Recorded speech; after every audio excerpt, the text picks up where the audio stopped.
انسان کو نا عالم صغیر بھی بولتے ہیں کہ ایک تو پورا جہان ہے،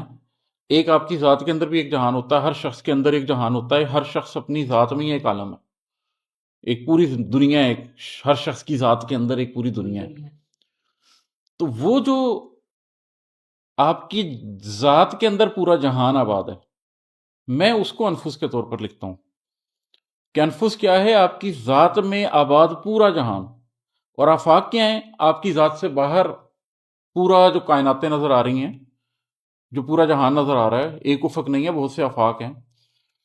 تو قرآن میں ایک آیت ہے کہ ان قریب ہم انہیں اپنی نشانیاں دکھائیں گے، ان کی اپنی ذات میں بھی اور آفاق میں بھی، پھر ان کی گردنیں جھک جائیں گی۔ اس کا معنی یہ ہے کہ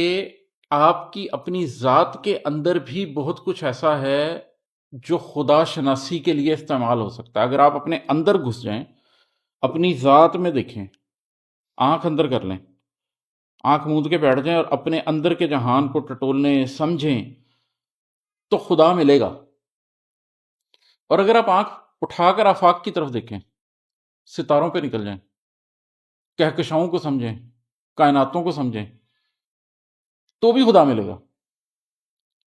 تو انفس بھی ایک راستہ ہے خدا تک پہنچنے کا، آفاق بھی ایک راستہ ہے خدا تک پہنچنے کا، یہ دونوں راستے موجود ہیں۔ اور میں اپنی زندگی میں نے یہ ذکر کیا تھا کہ جو میرا ایک ذات کے اندر کا سفر شروع ہو گیا، وہ مجھے جہاں تک لے کر گیا، ساتھ ہی میں نے اسلامک اسکیٹالوجی کی وجہ سے، علم آخر زمان کی وجہ سے آفاق کا جو سفر دیکھنا شروع کیا، وہ بھی مجھے ادھر ہی لے گیا۔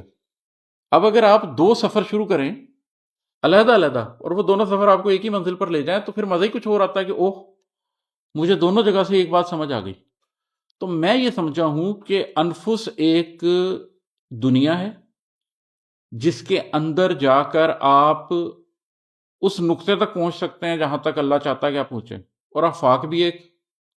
سفر ہے، اس سے بھی آپ اس نقطے تک پہنچ سکتے ہیں جہاں تک آپ چاہتے ہیں کہ آپ پہنچیں۔ تو میں نے اس معنی میں انفس اور آفاق کو کیا ہے۔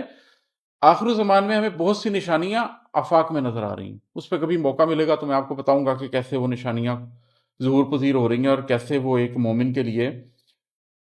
حق الیقین کا باعث بنتی جا رہی ہے کہ معاملات کدھر کو جا رہے ہیں کائنات میں، کائناتی معاملات، اور اندر دیکھتے ہیں تو آپ کو اپنی ذات بھی ادھر ہی جاتی نظر آتی ہے۔ تو ان دونوں کا جو کمبینیشن ہے نا، وہ انفس و آفاق ہے۔